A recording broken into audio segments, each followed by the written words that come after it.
குரு பிரம்மா குரு விஷ்ணு குரு தேவோ மகேஸ்வரக குரு சாட்சாத் பரபிரம்மா தஸ்மை ஸ்ரீ குரவே நமக. ஓம் ஸ்ரீ குருப்பியோ நமக. ஆன்மீகம் பிளஸ் நேயர்கள் அனைவருக்கும் ஜோதிட குருஜியின் இனிய வணக்கங்கள், வாழ்த்துக்கள், ஆசீர்வாதங்கள். பார்வதி பரமேஸ்வரால் துணையோடும் வள்ளி தேவசேனா சமேத எம்பெருமான் முருகப்பெருமானின் அருளாசியோடும் நவ கிரகங்களின் நல்லாசியோடும் இந்த பதிவினை ஆரம்பிக்கின்றோம். இந்த அருமையான காணொளியில் நம்ம பார்க்க போகிறது அனைவரும் எதிர்பார்த்து கொண்டிருக்கும், ஏன் காத்து கொண்டிருக்கும் அப்படின்னே சொல்லலாம், சனி பகவானின் பெயர்ச்சி. இது வாக்கிய பஞ்சாங்கப்படி கோவில்கள் எல்லாத்துலேயுமே இந்த வாக்கியம்தான் ஒர்க் அவுட் ஆகிட்டு இருக்கு. இந்த வாக்கிய பஞ்சாங்கப்படி சனீஸ்வர பகவானின் பெயர்ச்சி வருகின்ற மார்ச் மாதம் 6ஆம் தேதி, மார்ச் மாதம் 6ஆம் தேதி 6/3/2026 அன்னைக்கு இந்த சனீஸ்வர பகவான் கும்பராசியை விட்டு விலகி நீர் ராசியான மீன ராசிக்குள் பிரவேசிக்கிறார். அங்கே ஒரு 2.5 ஆண்டு காலம் அங்கே இருக்க போகிறார். இடையில 2 தடவை வக்ரம் அடைவார். ஏன்னா சூரிய பகவான் வரும்போது அப்படியே அந்த லாங் டிஸ்டன்ஸ் வரும்போது வக்ரம் 2 தடவை வக்ரம் அடைகிறார். சாதாரணமாகவே இந்த சனீஸ்வர பகவான் அப்படின்னாலே எல்லாருக்குமே ஒரு பயம் இருக்கும், எல்லாருக்குமே ஒரு ஈகர் இருக்கும், எதிர்பார்ப்பு. என்ன நம்ம ராசிக்கு எங்கே வந்திருக்கார், இது அஷ்டம சனியா, அர்த்தாஷ்டம சனியா, கண்டகச்சனியா, ஏழரையா, என்ன ஏது அப்படிங்கிற மென்டாலிட்டி எல்லாருக்குமே உண்டு. அது ஏன் அப்படின்னா இந்த சனீஸ்வர பகவான் நீதிமான், தர்மக்காரகன், ஆயுள்காரகன். இந்த சனீஸ்வர பகவான் ஒரு காவல்காரர் மாதிரி. இப்போ ஒரு அப்பார்ட்மெண்ட்டில் ஏதோ ஒரு வீட்டில் ஏதோ ஒரு தப்பு நடந்திருக்கு, இல்லை ஏதோ ஒரு என்கொயரிக்காக போலீஸ்காரங்க வராங்க, தவறுதலாக உங்கள் வீட்டை கதவை தட்டிட்டாங்க, தவறுதலாக நீங்கள் கதவை திறக்கிறீங்க, போலீஸ் நிற்கிறது. உடனே உங்களுக்கு என்ன தோணும்? ஒரு படபடப்பு, படபடப்பு, பயம். என்னடா அது, நம்ம வீட்டுக்கு போலீஸ் வந்திருக்கேன்னு. நீங்கள் ரொம்ப நல்லவர், ஆனால் அந்த பயம் இருக்குது பாருங்கள். ஏன்? அதுதான் அந்த காவல்காரர்களை பார்த்தாலே ஒரு வித படபடப்பு. அதனால தான் அந்த சனீஸ்வர பகவான் பெயர்ச்சி அப்படின்னாலே எல்லாருக்குமே ஒரு படபடப்பு, ஒரு இது எல்லாமே கிடைக்கும். அந்த வகையில் இந்த மீனராசிக்குள்ளே நுழையக்கூடிய சனீஸ்வர பகவான் 3ஆம் பார்வையாக ரிஷபத்தையும், 7ஆம் பார்வையாக கன்னியையும், 10ஆம் பார்வையாக தனுசுவையும் பார்க்குறார். ஏன்னா இந்த சனீஸ்வர பகவானுக்கு 3, 7, 10 விசேஷமான பார்வைகள். சனி பகவான் ஸ்தான பலம் இல்லை அப்படின்னாலும் பார்வை ஓரளவுக்கு நல்ல விதமாக இருக்கும், பெரிய அளவில் பாதகங்கள் இருக்காது. ஆனால் இதே சனீஸ்வர பகவான் வேறு எங்கேயாவது இருந்தார்னா அதுக்குண்டான ஒரு பாடங்களை நமக்கு கொடுப்பார். அந்த பாடங்களை பாடமாக எடுத்துக்கிட்டு நம்ம முன்னேறணுமே தவிர பயப்படக்கூடாது. அதேமாரி சனீஸ்வர பகவானுக்கு பிரீத்தி அப்படின்னா சனி பகவான் காயத்ரி தான். சனி பகவான் காயத்ரி சொன்னாலே ரொம்ப விசேஷம். ஓம் காகத்வஜாய வித்மிகே கட்கஹஸ்தாய தீமிகி நன்னோ மந்த பிரச்சோதயாத். மந்தன்னா என்னென்னா மெதுவாக போகக்கூடியவர். ஏன்னா சூரியன்லேருந்து ரொம்ப தூரம் இருக்கக்கூடிய கிரகம் இந்த சனீஸ்வர பகவான். அதனால தான் சூரியனை சுற்றி வர 2.5 ஆண்டு காலம் ஆறுது. இப்போ 30 ஆண்டுகளுக்கு பிறகு இந்த மீனராசிக்குள்ளே பிரவேசம் பண்ணுறார் இந்த சனீஸ்வர பகவான். அந்த வகையில் இந்த சனீஸ்வர பகவான் ஒவ்வொரு ராசிக்கும் என்னென்ன பலாபலன்களை கொடுக்க போகிறாருங்கிறத பற்றி தெரிஞ்சுப்போம். முதற்கண் சப்ஸ்கிரைப் பண்ண அனைத்து இனிய நெஞ்சங்களுக்கும் எங்களது நன்றிகள். சப்ஸ்கிரைப் பண்ணிக்கலையா பண்ணிக்கோங்க, லைக் பண்ணுங்கள், கமெண்ட் பண்ணுங்கள், ஷேர் பண்ணுங்கள். அதேமாரி உங்களோட ஜனனகால ஜாதகத்தை பார்க்கணும் அப்படின்னா என்னோடய வாட்ஸ்அப் நம்பருக்கு வாங்க, கண்டிப்பாக உங்களுக்கு பதில் கிடைக்கும். ஆக இந்த பதிவுக்கு போகலாமா? அன்பான சிம்ம ராசி நேயர்களே, இந்த அருமையான காணொலியில் நம்ம பார்க்க போகிறது சனீஸ்வர பகவானின் அற்புதமான ஒரு பெயர்ச்சி.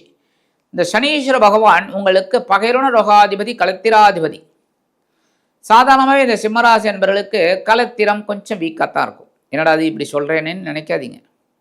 ஏன்னா உங்களுக்கு 7ஆம் இடத்து அதிபதி அப்படிப்பட்ட அதிபதி. கரெக்டாக சனீஸ்வர பகவான். அதே சமயம் பகைருண ரோக அதிபதியும் அவரே அப்படிங்கிறனால உத்தியோகத்தில் டாப் மோஸ்ட் லெவலில் இருப்பீங்க. தொழிலாபாரத்தில் நீங்கள் தான் ஃபஸ்ட்டாக இருப்பீங்க. ஏன்னா உங்களோட ராசிநாதன் சூரிய பகவான், பெரிய லெவலில் இருப்பேன். களத்திரம் வீக்காக இருக்கும். ஒரு படத்தில் வடிவேல் சொல்வார், பில்டிங் ஸ்ட்ராங்கு, பேஸ்மெண்ட் வீக்கு அப்படின்னு. அந்த மாதிரி இது எப்போ சரியாகும் அப்படின்னா நீங்கள் அனுசரித்து போனால் முடிஞ்சு போச்சு. ஏன்னா எப்போவுமே உத்தியோகத்திலே சரி, தொழில் வியாபாரத்தில் நீங்கள் டாப் மோஸ்ட்டில் இருக்கலாம். ஆனால் குடும்பம்னு வந்தோன்னா அங்கே பாசம்தான் மெயின். டாப் வந்து பாசம்தான். ஏன்னா குடும்பத்தில் எல்லாருமே வந்து ஒரு தகப்பனை எதிர்பார்ப்பாங்க, தாயாரை எதிர்பார்ப்பாங்க, சகோதரனை எதிர்பார்ப்பாங்க, சகோதரியை எதிர்பார்ப்பாங்களே தவிர மேனேஜரை எதிர்பார்க்க மாட்டாங்க. கரெக்டா? ஆக இந்த பகைருணலோகாதிபதியும் களத்திராதிபதியுமான சனீஸ்வர பகவான் இதுவரைக்கும் எங்கே இருந்தாருன்னா உங்களோட களத்திரஸ்தானம் அப்படிங்கிற 7ஆம் இடத்துல இருந்துட்டு ஆட்சி ரைட்டு, மூலத்திரிகோணம் அதெல்லாம் கரெக்டியா, குடும்பத்தில் குழப்பத்தை கொடுத்தாரியா, டென்ஷனை கொடுத்தாரியா, பிரிவினையே கொடுத்தாரியா. நிறைய பேர் டைவர்ஸ் ஆகிட்டாங்க, இல்லைன்னா மியூச்சுவல் அண்டர்ஸ்டாண்டிங்கில் அப்படியே போயிட்டாங்க. நண்பர்கள்ட்ட பிரிவு, ஏகப்பட்ட குழப்பங்கள். சரி, இப்போ இந்த சனீஸ்வரன் எங்கே வர்றாருன்னா உங்களோட அஷ்டம ராசிக்கு வர, அஷ்டமத்து சனி ஆரம்பம். அது இப்படி சொல்லலாம், அஷ்டமத்து சனி ஆட்டம் ஆரம்பம். ஆனால் என்ன பண்ணணும்? நம்ம வேலை பார்த்தா போகிறோம். புறஞ்சொல்லல் ஆகாது பாப்பா, ஓடி விளையாடு பாப்பா, புறஞ்சொல்லல் ஆகாது பாப்பா. மற்றவங்களை பற்றி கமெண்ட் அடிக்கிறத விட்டுருங்க. மற்றவங்களை பற்றி கமெண்ட் அடிக்கிறது. அதேமாரி உத்தியோகத்தில் கான்சன்ட்ரேஷன் எடுத்துக்கோங்க. ஏன்னா உடல் ஆரோக்கியம் கெட்டு போகும். ஏன்னா நம்ம வந்து உத்தியோகத்தில் கான்சன்ட்ரேஷன் எடுத்துக்கிறோம் அப்படின்ட்டு நேரங்காலம் தெரியாமல் நம்ம வேலையை செஞ்சோன்னு வச்சுக்கோங்க, உணவு கட்டுப்பாடு இல்லாமல் போயிடும். அப்புறம் வந்து நேரத்துக்கு சாப்பிட முடியாது, வயிறு கட்டு போயிடும். அப்புறம் அவ்வளோதான். அப்போ 8ஆம் இடம் அப்படிங்கும்போது மறைவு ஸ்தானம் அப்படின்னாலும் நீங்கள் எடுக்கிற காரியங்களில் கவனமாக இருக்கணும். எல்லாருக்கும் அப்படி நடக்குமா? அதுதான் நான் முன்னாடியே சொன்னேன், ஜனனகால ஜாதகத்தில் யார் யாருக்கு எப்படியோ அதை பார்க்கணும். சப்போஸ் ஜனனகால ஜாதகத்தில் உங்களுக்கு ராசியிலேருந்து அஷ்டமத்தில் இருந்தாருன்னா உங்களுக்கு பெரிய பாதிப்பு இருக்காது. ஏன்னா குழந்தை பருவத்திலே நீங்கள் அனுபவிச்சிட்டீங்க 8ஆம் இடத்துல. அப்போ இங்கே லைட்டாக ஒரு பாடம் தான் கிடைக்கும். ஆனால் பாடம் கிடைக்கும் எப்போ? நம்ம சரியில்லைங்கும்போது தான் அந்த பாடம் ஒர்க் அவுட் ஆகும். இங்கே பள்ளம் இருக்கு போகாத, இல்லை நான் போவேன், போ விழு அப்படின்னு தான் இதாகுமே தவிர நீங்கள் அந்த காஷனை ப்ரீகாஷனை எடுத்துக்கிட்டிங்கன்னா முடிஞ்சு போச்சு, உங்களுக்கு கஷ்டமே கிடையாது. அப்போ அஷ்டம ராசியில் சனி பகவான் வந்தாலும் சரி, எந்த ராசியில் வந்தாலும் உங்களுக்கு பெரிய பாதகங்களே ஏற்படாது. அதுதான் இந்த நேரத்தில் நீங்கள் உங்களோட ராசிநாதன் சூரிய பகவான் எடுத்துக்கணும், ஆளுமையாக இருக்கணும், அப்படியே உங்களோட வேலைகளை நல்லபடியாக செய்யணும், முன்னேறணும் அப்படின்னு நீங்கள் அஷ்டமத்தில் இருக்கிற சனி பகவான் உங்களுக்கு அனுகூலத்தை தான் கொடுப்பார். இந்த நேரத்தில் இடமாற்றம் இனிமையாக கிடைக்கும். உத்தியோகத்தில் இடமாற்றம், வேறு ஜாபுக்கு ட்ரை பண்ணியிருந்தீங்கன்னா நல்ல ஜாப் கிடைக்கும். இல்லை வேண்டாம் இந்த ஜாப்லேயே ஒரு வேறு ஏதான பொசிஷனுக்கு நம்ம ட்ரை பண்ணலாமா, தாராளமாக பண்ணலாம், கிடைக்கும். அதுமாரி குடும்பத்தில் கொஞ்சம் குழப்பம் இருக்குங்க. குடும்பத்தில் கொஞ்சம் குழப்பம் இருக்கும். ஏன்னா இந்த 8ஆம் இடத்துல இருக்கிற சனீஸ்வர பகவான் தனது 7ஆம் பறவை உங்களோட தனவாக்கு குடும்பஸ்தானம் தான் பார்ப்பார். அப்போ கொஞ்சம் டென்ஷன் இருக்கும், கொஞ்சம் கவனமாக இருக்கணும், அவ்வளோதான். மற்றபடி இந்த சனீஸ்வரனோட பார்வைன்னு பார்த்தீங்கன்னா உங்களோட ஜீவனஸ்தானத்தை 3ஆம் பார்வையாக பார்க்குறார். உத்தியோகத்தில் டாப் மோஸ்ட்டாக வந்துட்டுருப்பீங்க. எப்படி நீங்கள் கண்டகச்சனியாக இருக்கும்போதும் நல்லா வேலை செஞ்சீங்களோ அதே மாதிரி தான் இப்போவும் நல்ல வேலை செய்வீங்க. ஸோ அதற்குண்டான ஒரு ஊதியம், மரியாதை எல்லாமே உங்களுக்கு கிடைக்கும். அடுத்தபடி 7ஆம் பறவை உங்கள்கிட்ட தனவாக்கு குடும்பஸ்தானத்தை பார்க்கறதுனால தனவரவு அப்படிங்கிறது கொஞ்சம் உங்களுக்கு ஏற்றமாகவும் இருக்கும். சில சமயம் கொஞ்சம் பொருளாதாரத்தில் அப்படியே இறக்கம் ஏற்றம் அப்படியே வரத்துக்கு வாய்ப்பு இருக்குது. இந்த நேரத்தில் வாக்குறுதிகள் ஓரளவுக்கு உங்களுக்கு சக்ஸஸாக முடியும். குடும்பத்துக்கு தேவையானதெல்லாம் வாங்கி போடக்கூடிய ஒரு சூழலும் உங்களுக்கு கிடைக்கும். அதனாலே குடும்பத்தில் ஒரு சந்தோஷம் இருக்கும். உங்களை வச்சு சில பேர் சந்தோஷமாக இருப்பாங்க. அப்போ நீங்கள் கேட்கலாம், என்னை வச்சு செய்கிறாங்களான்னு. உங்களை வச்சு அவங்க சந்தோஷமாக இருப்பாங்க, அதுவே உங்களுக்கு பெரிய சந்தோஷத்தை கொடுக்கும். 10வது பார்வையாக உங்களது பஞ்சமஸ்தானத்தை பார்க்கறதுனால குழந்தைகள் இல்லாதவர்களுக்கு குழந்தை பாக்கியம் கிடைக்கிறதுக்கு வாய்ப்பு இருக்குது. ஆன்மீக பயணங்கள் கிடைக்கும்.